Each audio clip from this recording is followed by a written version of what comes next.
Time pass कर रहा था तभी अचानक मैंने ये वीडियो देखा। I'm watering your mouth, bro. Hey, yo. नमस्कार दोस्तों, क्या हमारे देश में डेमोक्रेसी खत्म हो चुकी है? Ah, dang it, Drew. Why you gotta say something like this? I've tried to come to Drew's defense, but I will say this. If you see Drew Rothy and he brings out so much emotion in you that you're like, him and everything that he says, you're giving him too much power and too much control over yourself. Don't give him the power. Democracy फिर से खत्म हो गई। मुझे लगा कि democracy already 2014 में खत्म हो गई थी। सोशल मीडिया पर बहुत सारे बड़े बड़े अकाउंट्स इस वीडियो को शेयर कर रहे थे और फिर मैंने देखा जो मैं आपको आगे इस वीडियो में आज दिखाने वाला हूँ वो काफी शॉकिंग होगा। मैंने सोचा यार क्या हो सकती है ये शॉकिंग इन्फॉर्मेशन जो इस देश को पाकिस्तान की इकोनॉमी की तरह हिला कर रख देगी। हालांकि अगर आप इस टाइप के लोगों में से हो जो प्रधानमंत्री मोदी को अपना भगवान मानते हैं। Meanwhile, the Congress MLA claims Goddess Sonia project has the blessings of leaders in Delhi. जीवन रेड्डी ఈ కార్యక్రమంలో పాల్గొన్నారు और इसे लेकर पटना की सड़कों पर कांग्रेस ने जो पोस्टर लगाए हैं उसमें राहुल गांधी को भगवान राम के रूप में दर्शाया गया है। It's Modi with 1,000 faces. या फिर आप इस टाइप के लोगों में से हो जिन्हें लगता है That's कि great. मोदी जी ने किया है तो कुछ सोच कर ही किया होगा। आप अपना दिल ऑलरेडी मोदी जी को दे चुके हो। क्या आज भी हिंदुस्तान के हर नागरिक के अंदर, हिंदुस्तान के हर युवा के अंदर जोश के खून बल्ड में राहुल जी का प्यार है, राहुल जी का एक जो नेतृत्व। I thought, man, so you're telling me like this is what a Kamala supporter would look like over in India? This is what it looks like over in the East? Because we know Raul was not. He was not my kind of cup of tea, right? तो करने की राहुल जी जो सोच डालते हैं और युवाओं के अंदर जो जोश डालते हैं वो आज भी युवाओं को नजर आता है। ऐसे केस में आपके लिए मुश्किल हो सकता है अपनी आंख। Drew Rothy makes good videos, but he should stay away from the political stuff. I totally agree because we watched the one on him doing some type of science thing about like time travel, and it was great. खोलकर सच हजम करना। तो ना सिर्फ YouTube पर ये video बहुत popular है लेकिन ये यूट्यूबर इतने इम्पैक्टफुल हैं कि आप देखिए कि एक वीडियो बनाकर इन्होंने ग्राउंड पर Raul, कितना he just इम्पैक्ट किया spoke. है। He had इस no- he वीडियो के stood आने on के बाद nothing. 6 कांग्रेस RJD MLAs ने Right, and hold on, just to make sure I'm इन्होंने right. ग्राउंड पर कितना इम्पैक्ट किया है। इस वीडियो के This is Rahul Gandhi, right over here in the yeah. आने के बाद 6 कांग्रेस RJD MLAs ने बिहार में रूलिंग अलायंस छोड़ दी। BSP के पार्लियामेंटेरियन ने बीजेपी ज्वाइन कर लिया। कांग्रेस के MP ने झारखंड में बीजेपी ज्वाइन कर लिया। 10 SP BSP के MLAs ने यूपी में क्रॉस वोट किया अपनी पार्टी के खिलाफ। हिमाचल में 9 कांग्रेस के लीडर्स ने राज्यसभा कैंडिडेट के लिए क्रॉस वोट किया और कांग्रेस की गवर्नमेंट वहां गिरने के कगार पर है। कांग्रेस के राज्यसभा MP ने गुजरात में बीजेपी को ज्वाइन किया और ऑलमोस्ट 11,000 कांग्रेस वर्कर्स ने गुजरात में कांग्रेस पार्टी छोड़ दी। क्या इंपैक्ट है यार बंदे का। बात तो सही है। तो आज के वीडियो में हम जानते हैं कि according to YouTube's 4 most time travel experts, Dude, Raul is Harvard graduate. Yeah, no, okay, no, I'm not claiming that he's not smart. Just like I'm saying Kamala Harris is a very smart woman, but that doesn't mean that you're a snake and that you don't stand for anything and that you're just willing to change your beliefs on what the direction of the wind is. देश में democracy क्यों खत्म हो गई है और dictatorship कैसे आ गया है। No, this is good. This is good. Hold on. I know I'm going back and forth. You guys are hating me for pausing. I get it. I would hate me too. But this is actually something I wanted to read. I see you reacting to the Sharm Sharma and regarding some issues related to the deep state. I think you missed one concept of this, and that is pressure above and pressure from below. And that is the elite sandwich from normal people, for example, in the case of abortion, okay? That was mentioned in the video where people are going to the full extreme for feminists to go full abortion, and the other side are going full against it. This right now is happening in America. Is this what you're saying, like, is an American thing? Because what did I miss in terms of this? I'm not trying to like dunk on you either. I'm totally down for missing something, but I think this is an issue that we're also facing in America, where we're having these ideologies and people are no longer able to look at a human and see a human. Instead, they're just looking at an idea and they're attacking that idea at the human. That's what I think is the biggest issue. Hello शाम Sharma show के इस episode में आपका बहुत बहुत स्वागत है। मैं हूं सेक्युलरिज्म का CEO शाम शर्मा और आप सबको एक रेनोवेटेड स्टूडियो से No, this looks nice. Secular प्रणाम। तो बहुत टाइम से मैं अपने स्टूडियो को रेनोवेट करने की कोशिश कर रहा था। आपने देखा था काफी ब्लैंड बैकग्राउंड हुआ करता था पहले। थोड़ा सा रेनोवेशन मैंने चालू किया है। अभी भी I hope you like it.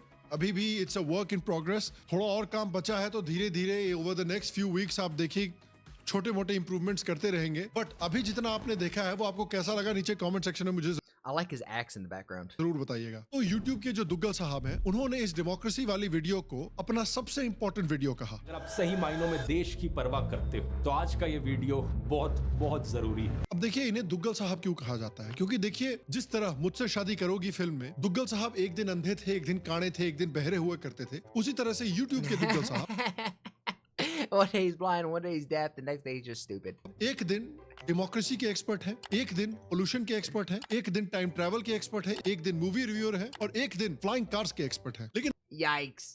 Yikes. Honestly मुझे लगा था कि उन्होंने अपना सबसे इंपॉर्टेंट वीडियो ऑलरेडी बना रखा है। मुझे लगा उनका सबसे इंपॉर्टेंट वीडियो था जब उन्होंने सिंगल हैंडेडली एक ही वीडियो में इजराइल और पैलेस्टाइन की प्रॉब्लम सॉल्व कर दी थी। स्पाइडरमैन फिल्म का कोट है, with great power lies great responsibility. दोनों साइडों को देखो, किस साइड के पास ज्यादा पावर है, बड़ा ऑब्वियस है। इजराइल की जो मिलिट्री टेक्नोलॉजी है, जो इनके डिफेंस सिस्टम्स है, जो इनकी एजेंसीज है मोसाद जैसी, उन I'm not gonna lie, after playing Marvel Rivals, every time I see Spider-Man, I just get triggered. I'm just like, fucking Uncle Ben deserved it. से compete करना नेक्स्ट टू इम्पॉसिबल है ये खून कब तक बहाओगे? दुश्मनी का बीज कब तक बोओगे? ट्विंकल ट्विंकल लिटिल तलवार, how I wonder what's it called? But in any case आइए इस वीडियो को एग्जामिन करते हैं। तो देखिए इस वीडियो में आपके फेवरेट इन्फ्लुएंसर दुग्गल साहब देश में डिक्टेटरशिप आने की और डेमोक्रेसी खत्म होने की बात कर रहे हैं। तो हम भी एग्जामिन करते हैं अपने वीडियो में कि किसी भी देश में डेमोक्रेसी खत्म होने के और डिक्टेटरशिप आने में क्या बड़े पहलू होते हैं और क्या वो फीचर्स इंडिया में भी अप्लाई होते हैं। देखिए डिक्टेटरशिप का एक बड़ा फीचर है कि complete lack of opposition and brutal and complete suppression of opposition. और दुग्गल साहब ने वीडियो की शुरुआत होते ही इंडिया को रशिया और नॉर्थ कोरिया जैसे देशों से कंपेयर कर दिया। कुछ लोगों को लगता है कि अगर देश में रेगुलरली इलेक्शंस हो रही हैं और आप वोट डालने जा सकते हो तो इसका मतलब देश एक डेमोक्रेटिक देश है। लेकिन पता है क्या, इलेक्शंस तो नॉर्थ कोरिया में भी होती है। यार नॉर्थ कोरिया में तो कोई ऑपोजिशन ही नहीं है और रशिया में भी जो नाम की ऑपोजिशन है, जिसके लीडर अलेक्सेई नावाल्नी हुआ करते थे, उनको 2022 में गिरफ्तार करके जेल में फेंक दिया गया था और 2024 में तो उनको जेल में ही मार दिया गया। उसको कंपेयर कीजिए आप भारत से, जहां पर भारत के ऑपोजिशन लीडर्स पूरी खुली छूट के साथ भारत भ्रमण कर रहे हैं और इस तरह के महान काम कर रहे हैं। मैं एक दिन कुवैत का नाम सुना है, कुवैत जगह मैं गया, मुझे वहाँ पे कुवैत में बुला दिया। I know आपने this किसी ने video. देखा है जहाँ तेल निकलता है? मैं हैरान हो गया। जैसे यहाँ पे पानी के कुएं होते हैं ना, वैसे 150 कुएं थे। कुएं के अंदर पाइप से तेल निकल रहा था। जहाँ भी आदिवासियों के गांव में ग्राम सभा की जमीन है, उसको ड्रोन अंबानी को अदानी को बताएगा कि 700 एकड़ जमीन है और अदानी जी आके वहाँ पे कोई एनजीओ आएगा, 2500 एकड़ आपको खा ले जाएगा, कहेगा भैया थैंक यू बाय बाय, हम जा रहे हैं, आप जानो अपना काम है। क्या आपको लगता है कि नॉर्थ कोरिया में ऑपोजिशन लीडर्स इस तरह के बयान दे सकते हैं? मोदी हिटलर की राह चलेगा तो हिटलर की मौत मरेगा, ये याद रख लो मोदी। गुजरात की सरकार चलाने वाले झूठे Remember that Modi will die like Hitler. बेईमानी मौत के सौदागर, नाला के कीड़ा है, नीच किस्म का आदमी, वो डाकू है, दुर्योधन वो तस्कर है, नाला के कीड़ा है, वो नरेंद्र मोदी दरअसल औरंगजेब के आधुनिक अवतार है। What? There's really people that don't like Modi like this? पूजनीय माता जी की उम्र के करीब नीचे गिरना शुरू हो गया है आजकल। तुम्हारे बाप का नाम कोई जानता नहीं, राहुल गांधी के बाप का नाम सब लोग जानते, राजीव गांधी। और नरेंद्र मोदी खून का सौदागर, दंगा का सौदागर है। He's a blood dealer and a riot dealer? देखिए इलेक्शन कमीशन की लेटेस्ट रिपोर्ट के मुताबिक इंडिया में 8 नेशनल पार्टीज हैं। Same criticisms as Trump? Literally. 55 state level political parties हैं और 2600 दूसरी अलग अलग साइजेस की Heaven forbid you guys have a leader that loves your country. Oh my God. Parties हैं। ऑनेस्टली मछली बाजार में और पालिका बाजार में इतनी वैरायटी आपको नहीं मिलेगी। वहीं नॉर्थ कोरिया में इन कंपैरिजन सिर्फ एक पॉलिटिकल पार्टी है, रशिया में सिर्फ 27। उसको कंपेयर कीजिए इंडिया की 2600 से। और जहां तक डिक्टेटरशिप की बात आती है, तो अगर मोदी जी एक डिक्टेटर हैं तो ऑनेस्टली दुनिया के सबसे घटिया और बेकार डिक्टेटर हैं। क्या आपको पता है कि मोदी इतने बेकार डिक्टेटर हैं कि आज भी 14 स्टेट्स में और 2 यूनियन टेरिटरीज में नॉन बीजेपी सरकार है। देश की पार्लियामेंट में 227 नॉन बीजेपी एमपीज हैं, 1500 से ज्यादा नॉन बीजेपी एमएलएस हैं। जब से बीजेपी पावर में आई है तो इनके डिक्टेटरशिप की हालत देखिए। 2015 में दिल्ली में और बिहार में चुनाव हारे, 2017 में पंजाब में और गोवा में चुनाव हारे, 2018 में मध्य प्रदेश, छत्तीसगढ़ और राजस्थान में चुनाव हारे, 2019 में झारखंड में चुनाव हारे, 2021 में West Bengal, Tamil Nadu. If he's a dictator, that's a lot of elections for a dictator. और केरला में चुनाव हारे। इस समय रॉयल चैलेंजर्स बैंगलोर और बीजेपी के बीच में कंपटीशन चल रहा है कि पहले क्या होगा, रॉयल चैलेंजर्स बैंगलोर एक ट्रॉफी जीतेंगे या बीजेपी केरला में गवर्नमेंट बनाएगी। और अभी पिछले ही साल 2023 में बीजेपी कर्नाटका में भी हारी है। ये किस तरह के नालायक डिक्टेटर है मोदी जी यार। डिक्टेटरशिप का दूसरा पहलू होता है अपने ऑपोजिशन के खिलाफ ब्रूटल पॉलिटिकल वायलेंस करना। और अगर यही डिक्टेटरशिप चल रही होती इंडिया में तो क्या पिछले 15 सालों में केरला में 65 आरएसएस वर्कर्स मारे जाते? क्या कश्मीर में रेगुलरली हिंदू लेजिस्लेटर्स को टारगेट करके मारा जाता? अगर डिक्टेटरशिप होती तो क्या अकॉर्डिंग टू अमित शाह बंगाल में पिछले कुछ सालों में 300 से ज्यादा बीजेपी के वर्कर मारे जाते? 2023 के पंचायत चुनाव में 45 लोग मारे जाते? 2021 के बंगाल के इलेक्शंस में 52 लोग मारे जाते? 52 लोगों। Bro, India is like living out in India, doing politics out in India. It just seems like the wild, wild west. But it's like the wild, wild east. हत्या हुई थी। 52 people had died in the assembly elections during Bengal. अगर इतनी बड़ी dictatorship चल रही होती India में तो क्या 2021 के बंगाल इलेक्शंस के बाद 300 से ज्यादा बीजेपी वर्कर्स को अपना घर छोड़कर बंगाल से भागना India is actually a COD lobby. पड़ता और आज भी वो घर वापस आने में घबराते? अगर इतनी बुरी डिक्टेटरशिप होती तो क्या बंगाल के वाइस प्रेसिडेंट के ऊपर अटैक्स होते?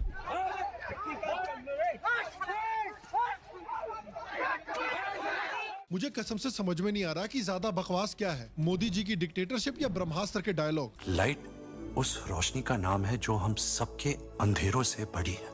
शिवा तो शिवा शिवा शिवा शिवा क्या हुआ? शिवा शिवा शिवा शिवा शिवा तो शिवा शिवा। अगर मोदी जी एक डिक्टेटर होते तो क्या वो महीनों तक एक या दो स्टेट के फार्मर्स को नेशनल कैपिटल टेरिटरी को घेर के ब्लॉक करके रखने देते? और महीनों तक ब्लॉक करने के बाद, हिंसा करने के बाद, दंगे करने के बाद क्या वो चुपचाप उन farm laws One-John flop movie. Who was that? Because apparently that guy, it was like Ramur?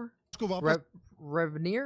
ले लेते? ये किस तरह के बकवास डिक्टेटर हैं यार। इस आदमी को डेमोक्रेसी को मारना भी नहीं आता ठीक से। और आपके फेवरेट क्रिएटर दुग्गल साहब कहते हैं कि डिक्टेटरशिप इसलिए आ रही है, डेमोक्रेसी की हत्या इसलिए हो गई है क्योंकि चंडीगढ़ के इलेक्शन में कुछ घोटाला हुआ है। इतना खुलेआम इलेक्शन फ्रॉड इससे पहले देश में शायद ही कभी हुआ है। फिर वो कहते हैं क्या हमारी इलेक्शंस यहाँ फ्री और फेयर तरीके से हो रही हैं? यार एक फेमस इंसान ने कहा है ना, कुछ भी। लगता है दुग्गल साहब हाल में ही हुए बंगाल के इलेक्शंस को भूल गए हैं। I'm gonna go BJP. Kush. One of the men with a head injury as well. He was bleeding profusely. His clothes were also soaked in blood. और ये वो पहला पोलिंग बूथ था जहां बूथ कैप्चरिंग की, जिसको बूथ लूटना कहते हैं। So you're telling me you guys have voter fraud as well? Man, ballot box capturing, this is the same shit that we had to face over here in America. When are people gonna... When as a society are we going to learn that this just ain't it? Lose with dignity, win with honor. उसकी वारदात हुई थी। लगता है दुग्गल साहब भूल गए हैं कि किस तरह से 1990s में लालू यादव के बिहार में There is no deep state in my country. I mean, in any country there are lots of hidden powers, and in any country silent wars going on between. That means that there's a deep state. Sapa के That literally means deep state. BSP के उत्तर प्रदेश में बाहुबलियों का राज चलता था, booth capturing होती थी, दिन दहाड़े बैलेट बॉक्सेस चुरा के उनके साथ घोटाला किया जाता था। Police official on polling duty allegedly attacked for stopping bogus voting at polling booth number 49 in Ara in Bihar. आपको दिखाते हैं कि दर्जा प्राप्त राज्य मंत्री रहे तोताराम की वो तस्वीर जिसमें बूथ कैप्चरिंग करते हुए दिख रहे थे। वो यहाँ से 1 किलोमीटर दूरी पर बैलगाड़ी से जो आ रहे थे वहीं पर जो हो हंगामा हुआ, मारपीट हुआ, दंगा फसाद हुआ और बूथ यहाँ लूट हो गई। देखिए, ये मानने में किसी को कोई तकलीफ नहीं होनी चाहिए कि चंडीगढ़ में जो हुआ वो सही नहीं हुआ, लेकिन मुझे ये नहीं समझ आ रहा कि चंडीगढ़ की वजह से डेमोक्रेसी क्यों मर गई और बंगाल में, बिहार में और उत्तर प्रदेश में डेमोक्रेसी कैसे बच गई। ये तो यही बात बोलने के बराबर हो गई कि movie theatre. Yeah, no, every big country has a deep state.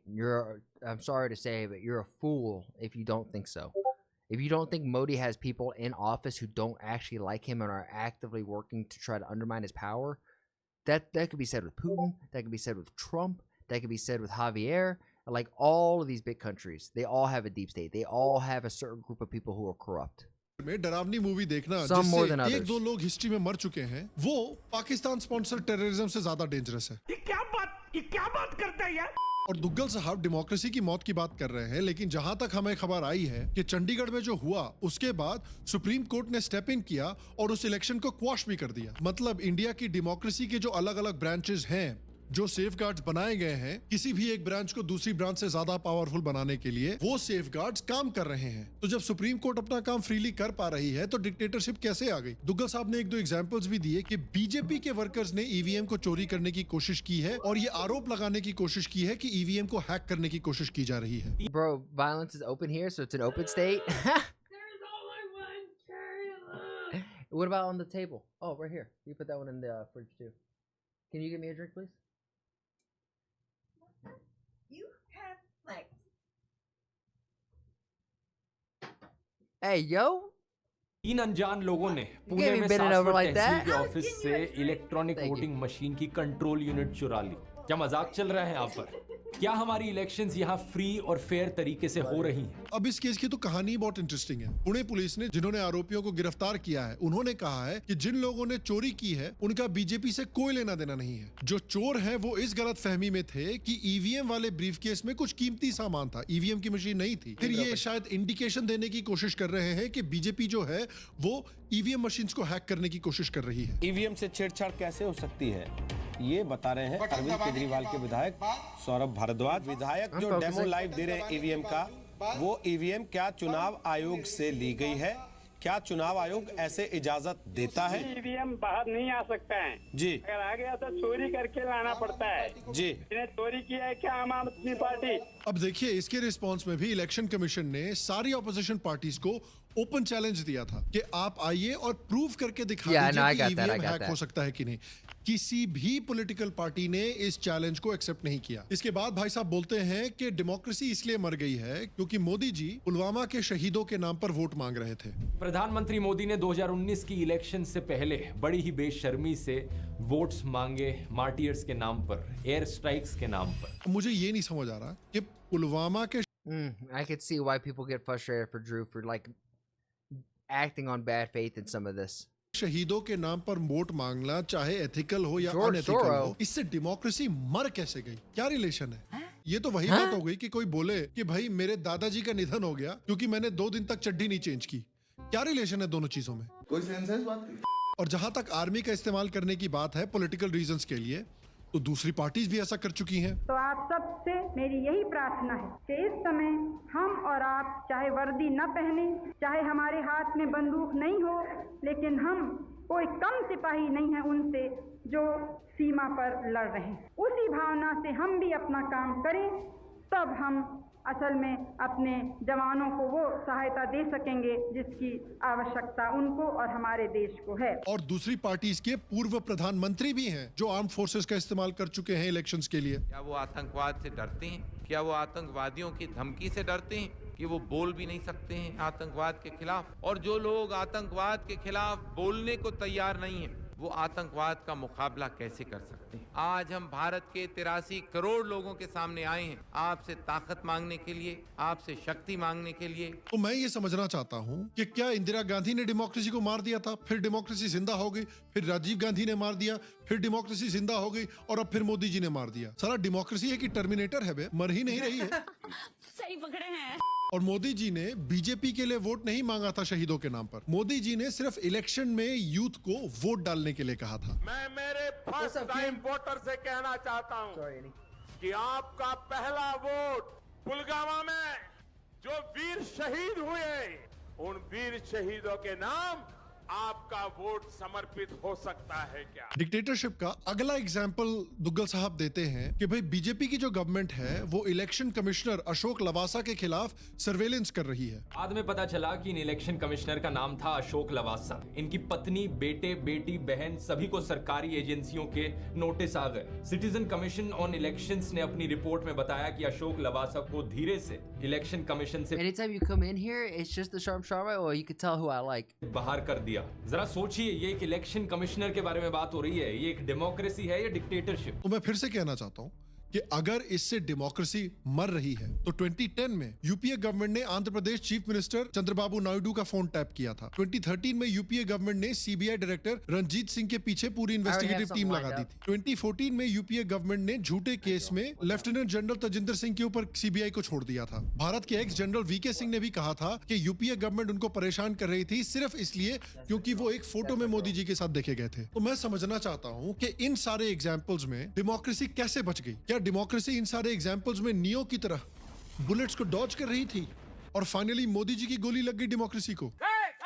इस बात पे ध्यान रखना भी जरूरी है कि अशोक लवासा जी का ये जो पूरा क्लेम है इसका सिर्फ एक सोर्स है। किसी भी और मीडिया आउटलेट ने इस न्यूज की पुष्टि नहीं की है और ना खुद अशोक लवासा जी ने कोई भी इंडिकेशन दिया है कि इस तरह की कोई भी चीज उनके साथ हुई है। जनरली आप देखिए मोदी गवर्नमेंट अगर किसी के खिलाफ कोई भी एक्शन लेती है तो वो चीख चीख के पूरी दुनिया को बताते हैं क्योंकि उनको पता है कि मीडिया से बहुत फुटेज मिलने वाला है। लेकिन इस केस में विक्टिम को ही पता नहीं है कि उनके साथ क्राइम हुआ है। पूरी दुनिया को नहीं पता है लेकिन वायर को पता चल चुका है। भैया पूरी दुनिया 2024 में जी रही है लेकिन वायर 3024 में जी रहा है। फिर दुग्गल साहब कहते हैं कि बीजेपी जो है बहुत एक्सेसिव फंडिंग कर रही है इसलिए डेमोक्रेसी मर गई है। और वो ये भी कहते हैं 16,000 करोड़ रुपए की इलेक्टोरल बॉन्ड्स बेची गई हैं। इन 16,000 करोड़ रुपए में से 10,000 करोड़ से ज्यादा बीजेपी के पास गए, 1,500 करोड़ कांग्रेस के पास और 800 crore. If your candidate wins, democracy won, and if they lose, then democracy is dead. True. And once more, as an American, I've enjoyed seeing this because I thought this was just going to be an American issue, right? That Trump won, so democracy's dead. Obviously, there's no way he can get in. Or Kamala won. The voting is a fraud. It's all a lie, you know. But it's refreshing and it's also concerning to see that it's not an American problem. This is a global problem. TMC के पास ये सारे amounts election की spending limit से ज्यादा है। तो दुग्गल साहब ने अपने वीडियो में ही दिखाया है कि सिर्फ बीजेपी ही नहीं, सारी की सारी बड़ी पॉलिटिकल पार्टीज अपने लिमिट से ज्यादा स्पेंड कर रही हैं। तो ये किस तरह की डिक्टेटरशिप है कि ना सिर्फ डिक्टेटर पार्टी लेकिन सारी पार्टीज ऐसे पैसा उड़ा रही हैं जैसे उनके बेटी की शादी हो। फिर I think it's also funny that the Kamala party is like, or Kamala party, the left, right? If you're deemed on the left, like you're kind of on the socialist side, how much money is being spent? Kamala had a 7-month campaign and spent $20 million and went $7 million or something over in debt too, where not only did she lose the race, she was also in debt for running for the presidency. Duggal साहब horse trading की बात How does, and you want to run the country? You can't even run your own campaign on a profit. करते हैं और बोलते हैं कि BJP दूसरे स्टेट्स में गवर्नमेंट को टॉपल कर रही है, इसलिए डिक्टेटरशिप आ चुकी है और डेमोक्रेसी मर चुकी है। प्रॉब्लम यहाँ सिर्फ इलेक्शंस की नहीं है। अगर किसी ऑपोजिशन पार्टी की सरकार बन भी जाती है तो भी उस सरकार को गिरा दिया जाता है। यहाँ पर अनगिनत बार एलिगेशंस लगे हैं हॉर्स ट्रेडिंग के बीजेपी पर। तो मैं उनसे पूछना चाहता हूँ कि भाई महागठबंधन है क्या? महागठबंधन में जितनी भी पार्टीज हैं वो सब के सब एक दूसरे से नफरत करते हैं। झाड़ू के सबसे बड़े नेता आतंकवादी के घर में BJP's logo is Kamala's icon and it's leading in India, but Kamala Harris lost in the US. को मिल सकते हैं। आणि राहुल गांधी दुर्दैवाने होत तर नाहीत। माझं तर म्हणणं आहे की आयुष्यात हा नालायक तारका देशाचा पंतप्रधान होऊ शकत नाही, होऊ शकणार नाही, आम्ही त्याला होऊ देणार नाही। मैंने कुछ लिस्ट बनाई थी, देश के बेईमानों की लिस्ट बनाई थी। Kapil Sibal, Kamal Nath, Farooq Abdullah, Sharad Pawar. Oh, Kamala is Lotus, got it. वो लड़ेंगे तो सोनिया गांधी को गिरफ्तार करो, 2 दिन उसका इंटेरोगेशन करो, देखो पता चल जाएगा किस किसने रिश्वत लिया और किस किस। उनके प्रश्नों को लेना बंद कर दीजिए। Mamata said that Rahul Gandhi is BJP's biggest asset. लेकिन उसके बावजूद ये साथ में आए हैं सिर्फ और सिर्फ भारत में पावर पर कब्जा करने के लिए और बीजेपी को हराने के लिए। अगर कांग्रेस का गठबंधन हो जाए, बीजेपी 7 सीटें हार जाएगी। उनको मना के थक गए। मुझे नहीं समझ आता कि उनके मन में क्या है। So our challenge will be all focus, all publicity, all campaigning, all program. It will be under the banner of India. If anybody has a challenge, catch us if you can. इस पे तो I mean, that was kind of gangster. That was kind of gangster, was it not? कविता भी बनी हुई है। गठबंधन में मिलके संग चले हम, 24 के The fuck? टेंशन में खोया है मन। BGP is a comment in Delhi, ain't no stopping. No, they lost. Yeah, no, I'm just saying the words there were cool, but गोदी में हम बैठे दुश्मनों के, भूल के वादों बच्चों की कसम। सब कुछ भुला के हाथ मिला ले. This is the biggest issue with that side is they tend to have a side of a silver tongue, right? They can speak really well and their words almost can act like wizards casting spells on your ears and just hit your ears really nicely to where you're like, damn, that's nice, that sounds good. But when you put it in practice and you see it in reality, you're like, things are not good. Things are not good. कर ले मिलन. Oh. के मोदी को हटाए सन सन चले कभी तू कभी हम कुर्सी पे बैठ जाए आओ साथ चले. और अगर आप कहते हैं कि हॉर्स ट्रेडिंग से और गवर्नमेंट्स को टॉपल करने से डेमोक्रेसी मर जा रही है, तो भैया नीतीश कुमार ने एनडीए के साथ चुनाव लड़ा और चुनाव लड़ने के बाद फ्लिप करके गवर्नमेंट को गिराकर आरजेडी के साथ चले गए. उद्धव ठाकरे ने वोट कमाए बीजेपी के साथ गठबंधन करके, लेकिन इलेक्शन के बाद गवर्नमेंट गिरा के कांग्रेस पार्टी के साथ हो गए. इससे डेमोक्रेसी को कुछ नहीं हो रहा. और दूसरा सवाल कि किस तरह का डिक्टेटर इस तरह के She ain't no gangster. She let Bangladesh illegal immigrants in India and they vote her some and that's how, I don't know how. काम अलाउ करेगा यार. किस तरह का You're telling me illegal immigrants come into the country and they're voting for the politician that allowed them in? That doesn't seem very surprising. Dictator ये allow करेगा. Kerjewal came into the Gujarat state to get votes, but his party got 2 votes out of 2 whole votes. कि हाँ भाई गिरा दो मेरी government, मेरे को कोई टेंशन नहीं है. अरे आप डिक्टेटर्स की बात कर रहे हैं ना, जैसे पुतिन के खिलाफ प्रिगोजिन नाम के उसके एक जनरल ने. She just takes lots of naps. She's sleepy too. Sleepy Joe, always sleeping, falling upstairs. coup करने की धमकी दी थी. सिर्फ उस धमकी के 1 महीने के बाद प्रिगोजिन एक प्लेन क्रैश में मारा जाता है. That Yevgeny Prigozhin, head of the Wagner Group, was on board the private jet that crashed near Moscow. रूस में वैगनर ग्रुप के चीफ प्रिगोजिन की प्लेन क्रैश में मौत हो गई है. जून में व्लादिमीर पुतिन के खिलाफ. He was sleeping. He knew it was Joe over. It's Goj over. He's dead. He in fact did not win. सैनिक बगावत करने वाले येवगेनी प्रिगोजिन की मौत हो गई है. मॉस्को के पास विमान हादसे में वैगनर आर्मी के चीफ. ये हालत करते हैं डिक्टेटर्स अपने दुश्मनों की. किस तरह के बकवास डिक्टेटर हैं यार मोदी जी. किसी ऑपोजिशन पॉलिटिशियन पर करप्शन का आरोप लगता है और वो बीजेपी ज्वाइन कर लेता है. अचानक से वो साफ हो जाता है. सारे केसेस उसके खिलाफ ड्रॉप कर दिए जाते हैं. अब देखिए ये point 100% genuine, no argument from me. बिल्कुल सही पॉइंट है. बीजेपी हमेशा कहती है कि it's a party with a difference. BJP कहती है कि ना खाऊंगा ना खाने दूंगा, लेकिन आप देखिए कि बड़ी बड़ी दूसरी पार्टीज के कितने सारे बड़े बड़े करप्ट लीडर्स को इन्होंने अपनी पार्टी में इंडक्ट किया है. शुभेंदु अधिकारी, जितेंद्र तिवारी, नारायण राणे, येडियुरप्पा, प्रवीण दारेकर, हार्दिक पटेल, अजित पवार, इनमें से कई नेताओं को लेकर तो प्रधानमंत्री नरेंद्र मोदी बड़े बड़े भाषण दिया करते थे कि ये देखो कितना भ्रष्टाचारी है. एनसीपी का मतलब है नेचुरली करप्ट पार्टी, इन्हें वोट मत देना कभी. लेकिन इन सभी लीडर्स ने जैसे ही बीजेपी ज्वाइन किया, सारी इन्वेस्टिगेशन रुक गई, सारे करप्शन स्कैम्स इनके भुला दिए. That happens in all of government though, right? It's like, hey, they're bad, vote for me. Now that I win, come work for me. From me, this is a very genuine criticism. फिर दुग्गल साहब कहते हैं कि Dude, I think Biden is smart. He made a deal and became president. He used to be smart, but 2 brain surgeries later, I don't think so. भाई so called fake cases में BJP जो है अपने political He's opponents also को a फंसा रही liar, है. and like everything on his record can be proved that it's not real. That it was all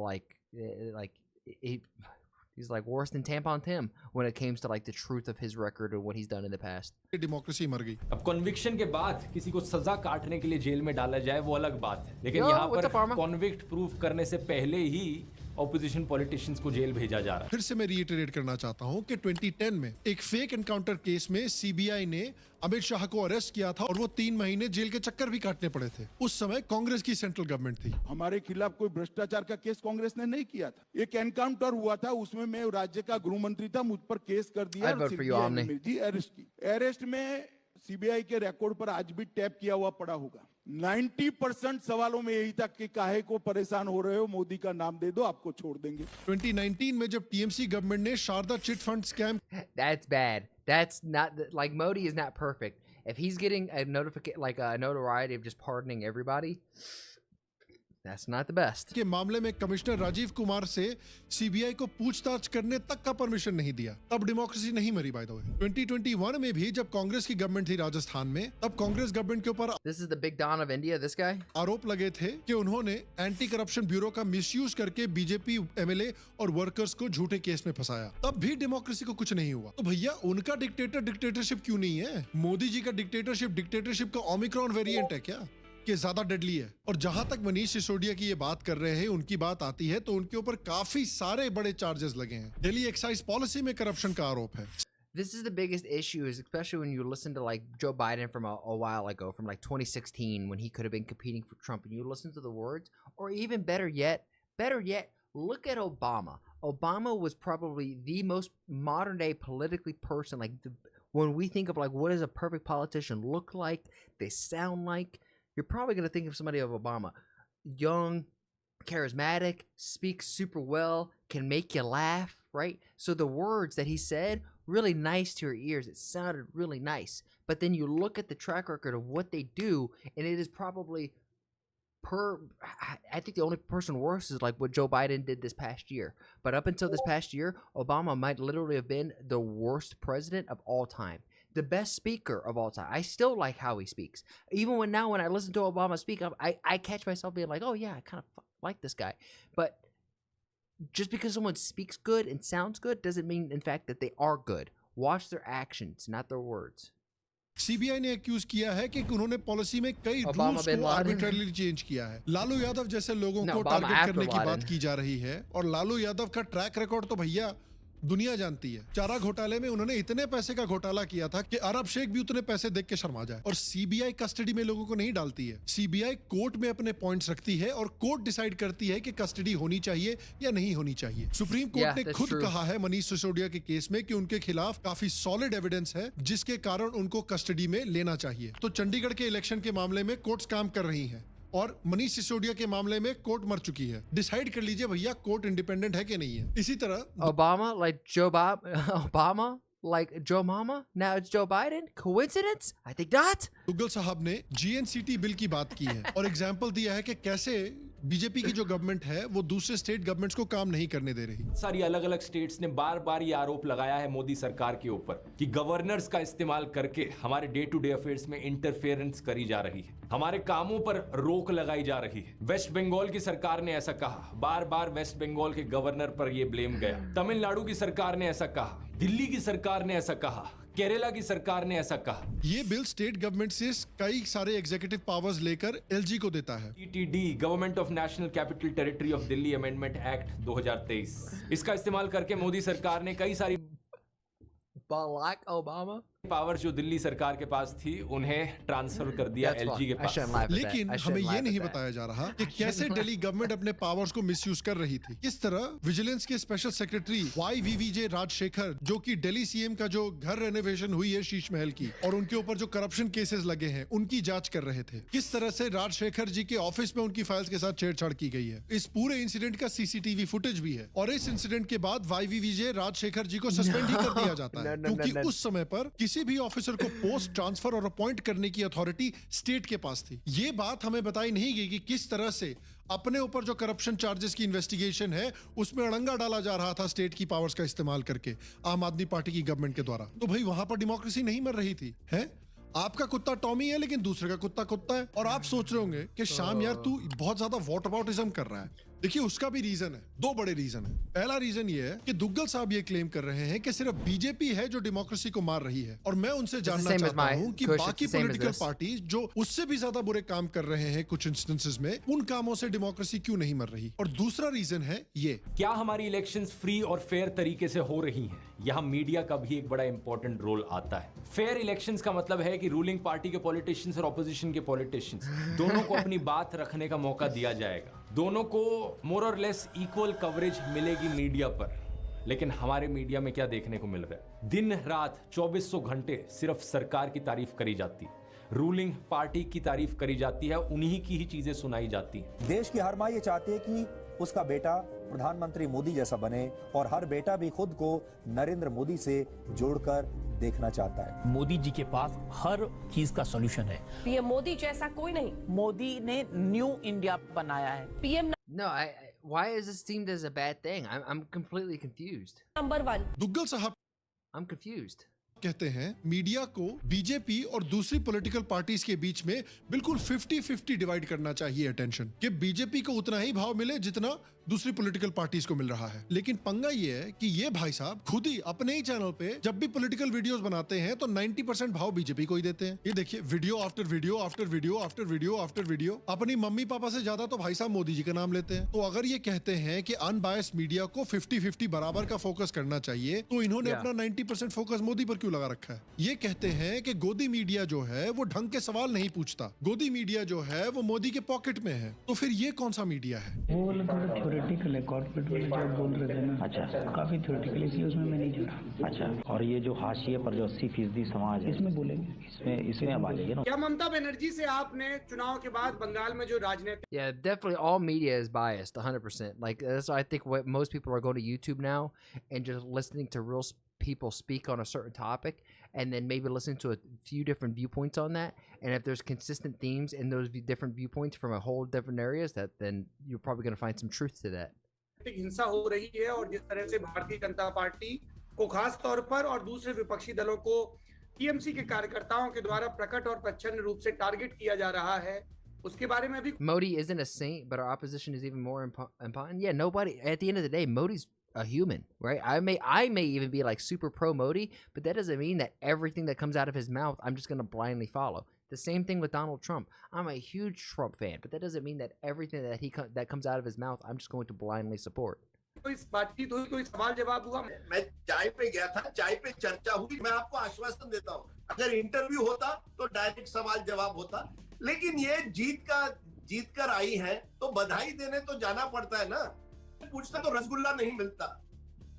क्या करेंगे पत्रकार रसगुल्ले खा के नेताओं के? एक रसगुल्ला मिलता है बस यार। तो पहली बात तो आपको खास एक कांग्रेस पार्टी को पसंद करना जरूरी है। दूसरे, अगर आप पसंद करते हैं तो आप देखना चाहेंगे कि आपके 138 या आपके 1380 या 13,800 ये जो रुपए हैं ये कहाँ खर्च हो रहे हैं। तो एक तरह से आपकी दिलचस्पी पार्टी के कैंपेन, पार्टी का जो भविष्य है उसमें एक तरह से लग जाती है। जिंदगी के सफर में गुजर जाते हैं, वो याद है कि नहीं? हाँ, तो और एक गाना, मुसाफिर यारो न घर है ना। और मिडिल क्लास केवल अपने स्वार्थ के लिए एक तरह से आगे बढ़ता है।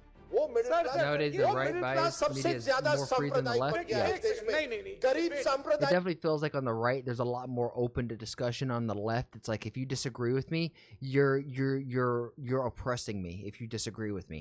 नहीं होता, गरीब को, हिंदू मुस्लिम को जरूरत एक दूसरे की पड़ती है। I live in a country where the 220 million Muslims of the country are being routinely humiliated. Genocide Watch has said that India is at the cusp of genocide of its minorities. Well, I'm sorry, but if maybe the Muslims will stop killing everybody, they probably wouldn't be have the type of notoriety that they do. आप देखिए कि Madhya Pradesh, Am I wrong on this? Gujarat बन गया है। इन चुनाव के परिणामों से साबित हो गया है कि यहाँ पर भारतीय जनता पार्टी और आरएसएस का बहुत पुराना काम है, जो नेटवर्क है उसकी वजह से अब अगर मीडिया को गवर्नमेंट कंट्रोल करती है, मीडिया को गवर्नमेंट बोलने नहीं देती, तो इतने सारे रिपोर्टर और जर्नलिस्ट इतने सारे वीडियो कैसे बना रहे हैं? रवीश कुमार का चैनल और दुग्गल साहब के चैनल को इतने lakhs of views कैसे आ रहे हैं? The Muslim population is actually increasing. Yeah, Muslims play the victim card a lot. Yeah, I know another group that does that as well. It's super frustrating. It's like, just own up to it. Own up to that you are the problem, and that you guys are going to actively work as a community to stop falling into the stereotype. Duggal साहब मानते हैं कि दुग्गल साहब खुद एक honest media वाले हैं, और उनकी तरह जो दूसरे ऑनेस्ट मीडिया वाले हैं उनको दोनों साइड्स को बराबर तरीके से कवर करना चाहिए। तो फिर जो उनकी तरह का ऑनेस्ट मीडिया है वो वेस्ट बंगाल में जो हो रहा है उसको प्रॉपर्ली कवर क्यों नहीं करता? Bengal's Howrah witnessed a violent communal clash on Thursday evening after Ram Navami processions were attacked, charged at by the miscreants. Yeah. Public property set on fire, vehicles set on fire. The ED officials have been attacked. It's like boom, boom, and they complain, why are people so afraid of us? because the two people before you just went boom. In Bengal, ED officials were to carry out a raid.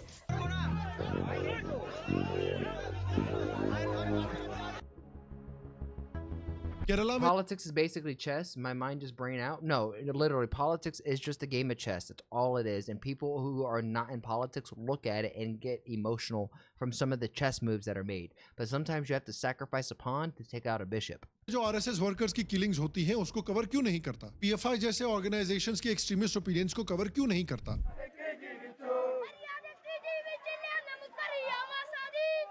आज आपके मदारिस को बंद किया जा रहा है, कल आपसे कुरान छीना जाएगा। अगर आज आप अपनी हिफाजत के लिए तैयार नहीं हुए तो खुदा की कसम इस मुल्क के अंदर ब्राह्मण के अलावा कोई और बाकी नहीं रहेगा। वो जुल्म कर रहा है, उसके हाथ को पकड़ना और फेंकना, ये पॉपुलर फ्रंट के डीएनए के अंदर है। China is very good at it. How does China work that structure? Kashmir के हो रहे सेपरेटिस्टों के हाथों हिंदू जेनोसाइड को और हिंदू किलिंग्स को कवर क्यों नहीं करता? कभी हिलफ हुए नहीं मैम। एग्जैक्टली। और जितने भी चेहरे आपने आसपास बिठाए हैं, मैं बड़ी कोशिश कर रहा हूँ इधर देखूं, उधर देखूं, ना देखूं। Their breed was laden with violence and fear. Migrants have had to leave behind everything. Their bank accounts and valuables kept in lockers are practically frozen. There are hectic distress sales of ornaments by the women in order to subsist. China just forces them out? In Jammu, land prices and house rents have shot up all of a sudden. जब हम अपना सामान लेकर आने लगे तो वो बोलते हैं I think the dictatorship in every country a little bit. I hear what you're saying, but I think it should take the form of like one civic duty and pride in your country and in your community. If you can have a good civic sense, be a good citizen, clean up after yourself, give opportunities those are around. When you have some, give some back. Like, I think all of those are good things, but that doesn't mean that it has to be forced. The idea that the government makes all of those things or forces it and does those regulations, I think we should hold each other to that standard. And as a community, and then as a society, and as a nation, slowly but surely realize the standard is the standard. And that's it. इधर की कमाइयाँ इधर ही रहेगी, तुम खाली आ जाओ, हम खाली 3 कपड़े में आए वापस। Yo, Mabel, I can't even say that word. Agonistic? What does that mean? क्यों ऐसा क्या? उन्होंने वो किया है ऐसा प्रोग्राम कि हम किसी हिंदू की प्रॉपर्टी नहीं खरीदेंगे। लव जिहाद के केसेस को कवर क्यों नहीं करता? मिला आदित्य सिंह बनके, मुझे अपने प्यार के झांसे में फंसाया और फिर शादी का झूठा वादा भी किया मेरे साथ। पहले शादी का झूठा झांसा लेके ले आया, फिर उसके बाद जो है इसने बोला कि मैं शादी जब करूंगा जब तुम मेरी फैमिली को अलॉट करोगी, मतलब मुस्लिम रीति रिवाज के अनुसार रहोगी। मुझे भैंस का मीट जो है मेरे मुंह में ये फंसा दिया जाता था और ये हथेली ऐसे दबा दी जाती थी कि इसको चबा, इसे खा। एक 65 रुपए की पीतल की गोली आती है, 65 रुपए की, उससे मार के तुझे फेंक दूंगा, घुमाने ले जाऊंगा, पहाड़ी से फेंक दूंगा। मैं तुझे इस तरीके से जानवरों की तरह बांध के रखूंगा, घर में रखूंगा, कहीं नहीं जाएगी, कहीं नहीं आएगी। तेरा हशर वो करूंगा जो दुनिया भी याद करेगी। काउ स्मगलिंग और काउ स्मगलर जो किलिंग्स करते हैं उनको कवर क्यों नहीं करता? माता को बचाओ।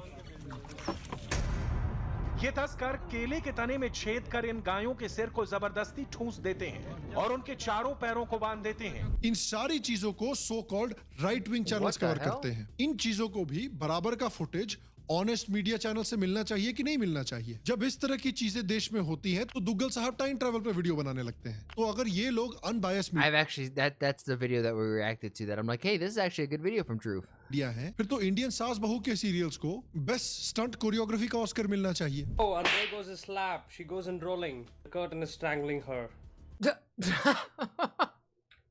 कर मिलना चाहिए। Oh, and there goes a slap. She goes in rolling. The curtain is strangling her. I feel like this scene could be taken out of context and put in context for a lot of our own problems. It's just us doing it to ourselves. Wow, this is solid acting. I wish the academy I don't even know what that word means. People should be more agonistic. That's the solution. What does that mean? is watching. दूसरी misunderstanding लोगों की रहती है कि लोग democracy को majoritarianism से confuse कर देते हैं। दुग्गल साहब Yo, George, that's a crazy comment. कहते हैं कि मेजॉरिटेरियनिज्म बहुत खराब चीज है। मेजॉरिटेरियनिज्म बिल्कुल देश में नहीं होना चाहिए। लेकिन देखिए, मुझे ऐसा लगता है कि दुग्गल साहब को मेजॉरिटेरियनिज्म से प्रॉब्लम नहीं है, हिंदू मेजॉरिटी से प्रॉब्लम है। क्योंकि जब इस्लामिक मेजॉरिटेरियनिज्म की बात आती है तो दुग्गल साहब को फ्रिज की जरूरत नहीं पड़ती, क्योंकि दुग्गल साहब के मुंह में दही जम जाता है। Yo, the KSI shit. Reports आई हैं कि वेस्ट बंगाल के कुछ मुस्लिम मेजॉरिटी एरियाज में हिंदुओं को वोट नहीं देने दिया जा रहा। कश्मीर जहां मुस्लिम मेजॉरिटी थी वहां पर हिंदुओं का जेनोसाइड हुआ। Last year, Kashmir had a population of 1,40,000 Hindus. In the last 6 months, more than 1 lakh Hindus have fled their homes, many with just their clothes on their backs. वहाँ पर एक special article लगाया गया Muslims को appease करने के लिए, और किसी ने कुछ नहीं बोला क्योंकि वहाँ पर मुस्लिम मेजॉरिटेरियनिज्म था। जब कुछ एरियाज में मुस्लिम मेजॉरिटी होती है, वहाँ पर रोड्स को जाम कर दिया जाता है, पब्लिक ट्रांसपोर्ट्स को जाम कर दिया जाता है, तब डेमोक्रेसी खतरे में नहीं आती है क्योंकि वो इस्लामिक मेजॉरिटेरियनिज्म है। Why is Drew Rothi not responding to Bangladesh? I have no idea. Maybe he can't find enough information to manipulate about it. उन एरियाज में दिवाली, होली, सरस्वती विसर्जन के समय पर जब पथराव होता है तब कुछ नहीं बोला जाता क्योंकि वो इस्लामिक मेजॉरिटेरियनिज्म है। ट्रिपल तलाक जैसे डिस्क्रिमिनेटरी कानूनों के खिलाफ कोई आवाज नहीं उठाई जाती है क्योंकि वो इस्लामिक मेजॉरिटेरियनिज्म है और वो ठीक है। औरतों को इस्लामिक कानून में सिर्फ आधे अधिकार मिलते हैं इनहेरिटेंस के। उससे किसी भी अनबायस्ड मीडिया को कोई इशू नहीं है क्योंकि वो इस्लामिक मेजॉरिटेरियनिज्म है। देश में यूनिफॉर्म सिविल कोड नहीं लागू हो सकता क्योंकि उससे इस्लामिक मेजॉरिटेरियनिज्म खतरे में आ जाएगा। वक्फ एक्ट 1995 जैसे men who are trying to suppress women are just really insecure men. Storm is good. कानून है देश में जिसके अकॉर्डिंग वक्फ बोर्ड कोई भी प्रॉपर्टी हड़प सकता है देश में, उसके खिलाफ कोई आवाज नहीं। Because he is anti-Hindu and pro-Muslim? What a shame. नहीं, क्योंकि वो इस्लामिक मेजॉरिटेरियनिज्म है। तो मुझे ऐसा लगता है कि इनको मेजॉरिटेरियनिज्म से डर Even if that's the case, you should be able to speak open and honestly about it. नहीं लगता साहब, हिंदू मेजॉरिटी से डर लगता है। इसके बाद दुग्गल साहब कहते हैं कि डिक्टेटरशिप देश में इसलिए आ गई है क्योंकि बीजेपी की कुछ गवर्नमेंट्स हैं जो आर्बिट्ररी कानून बना रही हैं, और अपने ही वीडियो में ये भी बोलते हैं। जैसे कि अभी कुछ ही दिन पहले सुप्रीम कोर्ट ने इलेक्टोरल बॉन्ड्स की स्कीम को स्ट्राइक डाउन किया, उसे अनकॉन्स्टिट्यूशनल बताते हुए। कोर्ट ने कहा कि सरकार ने आर्बिट्ररी रूल बनाया था, और फिर ये अपने ही वीडियो में दिखा रहे हैं कि कैसे जो गार्ड रेल्स हैं डेमोक्रेसी के, जो दूसरे ब्रांचेस हैं देश के, वो एक्चुअली प्रॉपर्ली काम कर रहे हैं। जब भी गवर्नमेंट की ओवररीच होती है तो उस ओवररीच को रोका जा रहा है। ये ओवररीच को कौन रोकेगा डिक्टेटरशिप में? कभी कभी तो मुझे लगता है कि नो स्मोकिंग जो मूवी थी उसके प्लॉट से भी ज्यादा कंफ्यूज है दुग्गल साहब। और अगर दुग्गल साहब अनबायस्ड मीडिया है जो 50-50 कवर करना चाहते हैं दोनों साइड्स को, तो पिछले ही हफ्ते कर्नाटका में कांग्रेस की गवर्नमेंट ने Karnataka Hindu religious institutions and charitable endowments bill 2024 लाया है, जिसके अकॉर्डिंग कांग्रेस टेंपल से 10% टैक्स लेगी और 5% लेगी टेंपल से जब टेंपल की इनकम 10 लाख और Drew Rothi won Best Manipulator of the Year 2024. 1 crore के बीच में है। तो क्या कर्नाटका में डेमोक्रेसी मर रही है? हमको कुछ नहीं पता। उसके ऊपर से इंडिपेंडेंस से कई सारे आर्बिट्ररी कानून लाए गए हैं, जैसे कि जबरदस्ती 1975 में सेक्युलरिज्म को घुसेड़ा गया, माइनॉरिटी एक्ट लाई गई 1992 में, प्लेसेस ऑफ वर्शिप एक्ट लाया गया 1991 में, वक्फ एक्ट लाया गया 1995 में, सैफरन टेररिज्म के खिलाफ कानून लाने की बात की गई। क्या इन सब चीजों पर भी बराबर का फोकस नहीं होना चाहिए? क्या इन सब चीजों से भी डेमोक्रेसी की मृत्यु नहीं होनी चाहिए? और देखिए मोदी जी के बारे में जो ये बात कही है ये भी सही है। जब मनमोहन सिंह जी प्रधानमंत्री थे, उन्होंने कम से कम 117 बार प्रेस कॉन्फ्रेंसेस करी थी या प्रेस को एड्रेस किया था। हमारे देश में जब आखिरी बारी प्रॉपर प्रेस कॉन्फ्रेंस करी गई थी प्रधानमंत्री के द्वारा, उस दिन को 10 साल से ज्यादा हो चुके हैं। इस बात से मुझे कोई प्रॉब्लम नहीं है।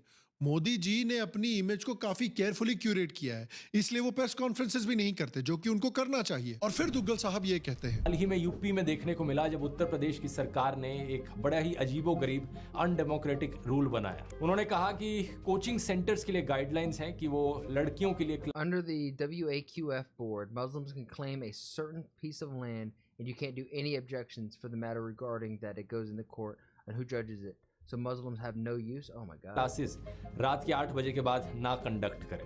बहुत सी सोशल एक्टिविस्ट जैसे कि माला भंडारी ने इसके खिलाफ प्रोटेस्ट किया, इन रूल्स के खिलाफ, और प्रोटेस्ट के बाद यूपी गवर्नमेंट ने इस बैन को वापस भी ले लिया। अगेन ये किस तरह का टुच्चा डिक्टेटर पार्टी है यार बीजेपी, कि भैया 1-2 एक्टिविस्ट ने प्रोटेस्ट कर दिया, हमने कानूनी वापस ले लिए। मोगेम्बो और शाकाल भी सोचते होंगे यार कि साला ये लोग मोदी को डिक्टेटर क्यों बोलते हैं यार, हमारा ब्रांड खराब हो रहा है। शाकाल और मोगेम्बो भी सोचते होंगे कि यार 1-2 एक्टिविस्ट को तो हम नाश्ते में खा जाते हैं और दोपहर में हक भी देते हैं। और फिर फाइनली दुग्गल साहब बोलते हैं कि डेमोक्रेसी इसलिए मर रही है और डिक्टेटरशिप इसलिए आ रहा है क्योंकि फार्मर्स प्रोटेस्ट को दबाया जा रहा है। हाल ही में जब किसान दोबारा से उतरे सड़कों पर प्रोटेस्ट करने के लिए, तो सरकार ने नोकीली कीलों के साथ उनका स्वागत किया। कुछ जगहों पर सड़कों की खुदाई कर दी गई, सड़कों को कंप्लीटली ब्लॉक करने के। It's not the same, but reminds me a lot of Canada and how the government shut down Canadian protests. फिर किसानों के ऊपर रबर बुलेट्स चलाई गई, उनके ऊपर टियर गैस फेंकी गई, वो भी ड्रोन्स का इस्तेमाल करके। एक पीसफुली प्रोटेस्ट करने वाले आम इंसान को सरकार इस तरीके से ट्रीट करे, क्या ये सही है? अच्छा ये पीसफुल है रियली? नहीं सामान दी, छड़ दो। ਤਾਂ ਸਾਨੂੰ ਲੱਗ ਖਾਲਿਸਤਾਨ ਬਣਾਉਣ ਦਿਓ, ਸਾਨੂੰ ਲੱਗ ਪਾਕਿਸਤਾਨ ਬਣਾਉਣ ਦਿਓ।